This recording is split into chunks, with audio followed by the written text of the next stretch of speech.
Olá, meu nome é Daniel dos Apóstolos. Lembrando que o meu apóstolo é apenas o meu sobrenome. Se alguém hoje em dia falar que é apóstolo de Deus, apóstolo da Bíblia ou apóstolo de Cristo, esse tal é mentiroso.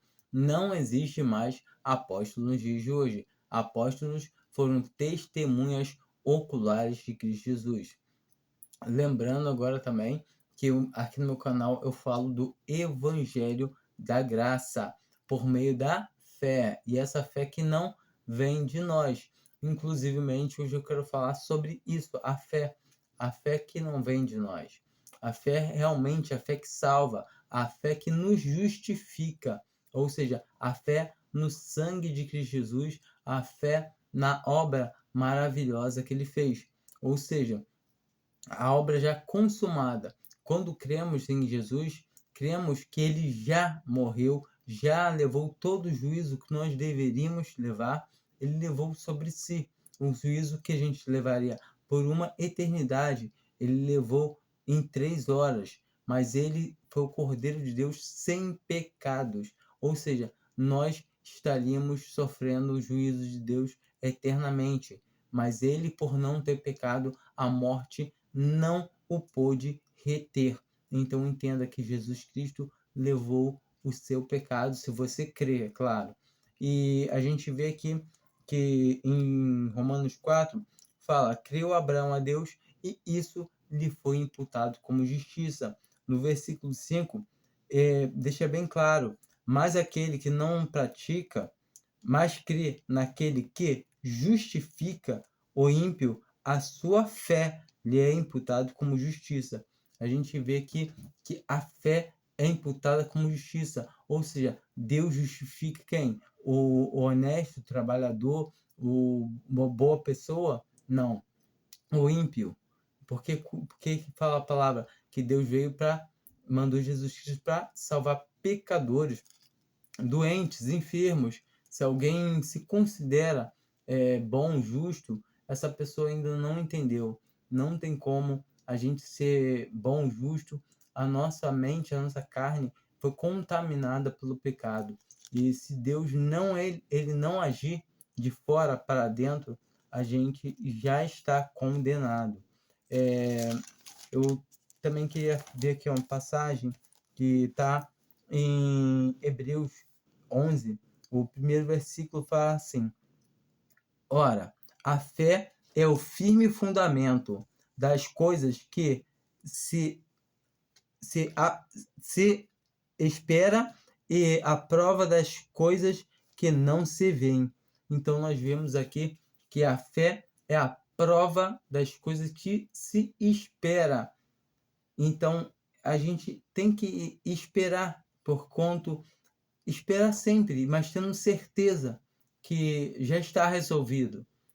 Porque isso é fé, é crer que eu tô aqui nesse mundo, vivo aqui, vivendo para Cristo, mas em todo o tempo eu sei que eu tenho já garantido a minha vida eterna e que eu não posso perder, porquanto isso é a palavra do meu Senhor, que ele fala que todo que vem a ele, de maneira nenhuma ele lançará fora. Ele fala também que ninguém pode arrebatar uma ovelha da sua mão ou da mão do Pai. Então a gente tem a certeza, por essa fé também, que temos a salvação garantida e que não podemos perder. Ora, a fé é o firme fundamento das coisas que se espera e a prova das coisas que não se veem. Então, se a gente... Ah, mas eu não tenho como ver a minha salvação, não tenho como ver pegar ela. A gente vê sim, pelo olho da fé, em crendo. Isso daí só quem nascer de novo que vai conseguir entender. Eu não tenho como explicar algo que é inexplicável à mente humana.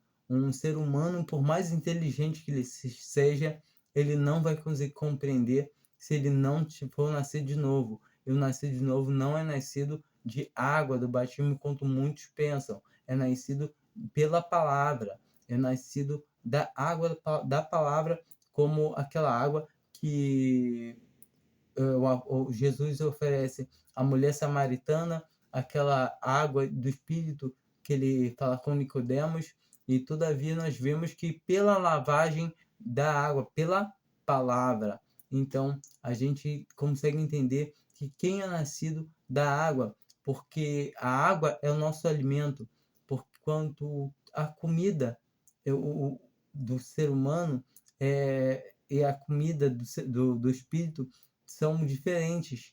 A gente precisa se alimentar, se hidratar, beber água, e a gente precisa também espiritualmente. Um cristão, ele vai estar sempre com sede da boa palavra de Deus.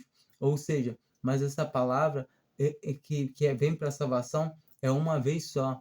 Uma vez que a pessoa recebeu essa palavra, ela se faz nela uma fonte que jorra para a vida eterna, entendeu? Automaticamente. Eu quero também pegar aqui no versículo 17. Pela fé, ofereceu Abraão a Isaque, quando foi provado. Sim, aquele que recebera a promessa ofereceu o seu unigênito, sendo-lhe dito: em Isaque será chamada a tua descendência, considerando que Deus era poderoso para até dos mortos o ressuscitar. Então aqui nós vemos claramente que as promessas que tinham sido feitas a Abraão, a Isaac, né, filho de Abraão, e Abraão sabia que se Deus estava pedindo a vida do filho dele, Deus era poderoso até mesmo para ressuscitar ele dos mortos. O que é uma figura de Cristo ali, um pai entregando seu filho em sacrifício, sendo que Isaac foi poupado, né? O Senhor pegou e pediu para ele não fazer, e colocou um cordeiro substituto no lugar. E a gente vê que Abraão fala ali que Deus proveria um cordeiro substituto.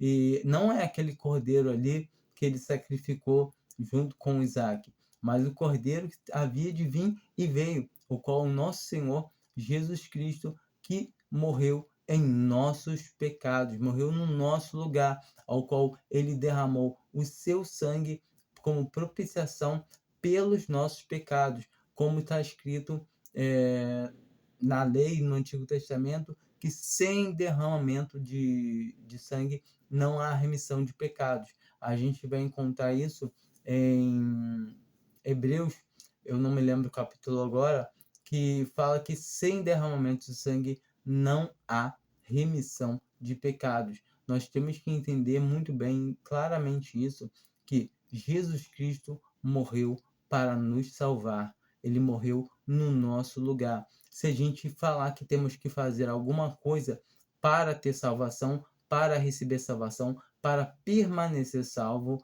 isso é o evangelho anátema, ao qual Paulo já pregava, combatia lá em Gálatas, que nós conseguimos encontrar claramente. Qualquer coisa que se acrescente na palavra de Deus para poder ter salvação, para manter a salvação, é falso evangelho. Entenda isso e creia somente. Uma pessoa que é nascida de novo, ela não vai querer andar em pecado, por mais que ela ande em pecado, e se ela andar em pecado, ela vai sofrer correções, como o Pai mesmo fala já, a palavra, a gente tem várias passagens aqui nesse mesmo livro que a gente está lendo, fala que não, o Deus, ele não é filho que Deus não corrija. A todo que ele toma por filho, ele corrige. Ou seja, nós vemos que em 1 Coríntios 3, que Deus açoita, corrige e dependendo, tira até a vida. Ele pode destruir o templo do Espírito Santo, que somos nós, nossa carne.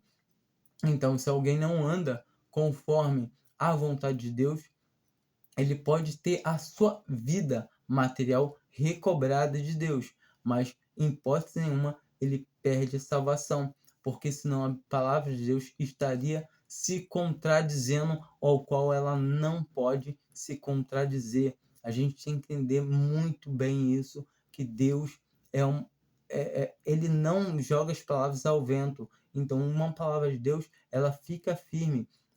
Mais que o homem seja infiel, Deus permanece fiel. Se a pessoa realmente creu no seu filho como o cordeiro substituto, como tendo morrido no seu lugar, essa pessoa não tem como entrar em condenação. Se uma pessoa fala crer em Cristo Jesus como Salvador e anda como esse mundo quer, fazendo o que quer e não está sofrendo correções, de certo que essa pessoa não é filho, como também fala nessa passagem. Porque se estás sem correção, então não é filho, mas sim bastardos. Então a gente só tem que observar uma coisa: você é filho de Deus, tá andando errado, tá sem correção, tem certeza que você é filho?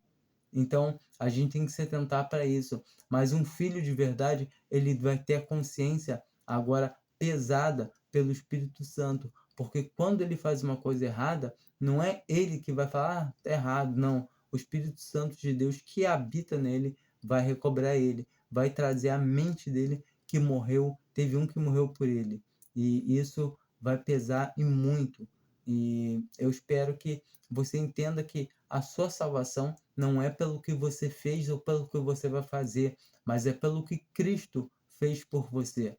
Cristo morreu para te dar a vida eterna.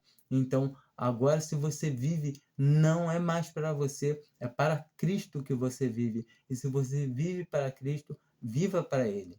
Não viva para você. Entende? O cristão que tenta viver a sua própria vida aqui nessa terra, ele vai de mal a pior. Mas o cristão que realmente entende que essa vida aqui é passageira e ele tem uma eternidade pela frente para desfrutar na presença do Senhor, para desfrutando de todas as bênçãos e maravilhas, aí realmente esse é um excelente cristão que Deus aprova, que ele é todo aprovado em todo momento, que é o que Deus quer. Deus quer que nós possamos trazer galardão para o seu filho em todo o tempo, em toda hora. E eu espero que essa palavra seja proveitosa. Fiquem com Deus. Amém.